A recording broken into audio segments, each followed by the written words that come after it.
Aujourd'hui, on fait attention aux enfants qui nagent esselés au niveau de la petite zone de vague.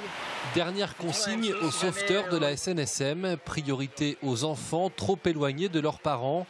Des parents qui bien souvent comptent un peu trop sur les nageurs sauveteurs. Souvent la consigne qui est donnée c'est va te baigner devant le sauveteur qui est à la chaise, va te baigner devant le sauveteur qui est habillé en orange et nous on reste sur le sable. Et si c'est pas 20 ou 30 enfants par jour que l'on extrait de l'élément, pour ne serait-ce que pour savoir où sont les parents. Et puis parfois parce qu'on considère qu'ils sont à la limite extrême de leur capacité physique.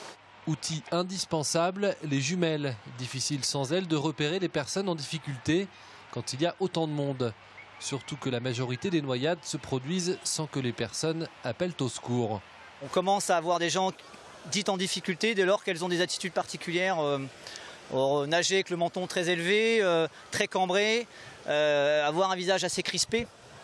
Et c'est pour ça que nous, on a des jumelles sur les chaises de surveillance. Là, vous n'êtes pas du tout dans la zone de la baignade. La zone baignade est après les bouées jaunes sur votre droite. La grosse partie de son temps, ce CRS va la passer dans la zone réservée aux surfeurs. Car malgré les indications sur le sable, dans l'eau, les baigneurs viennent barboter là où c'est interdit. Ce CRS pourrait, s'il le voulait, verbaliser ces gens. C'est sans arrêt. Si ce n'est pas nous, ce sont les jeunes de la SNSM qui travaillent avec nous.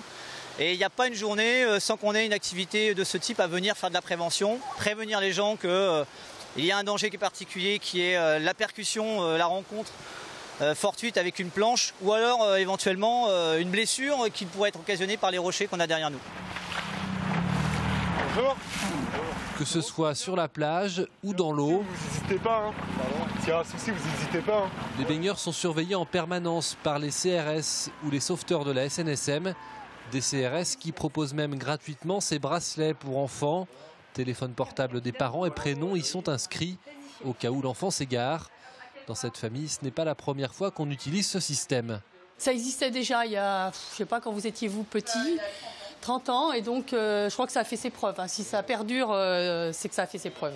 Tout l'été, la plage des Sables d'Olonne est donc surveillée de très près, avec une vigilance encore plus grande, les belles journées comme celle-ci.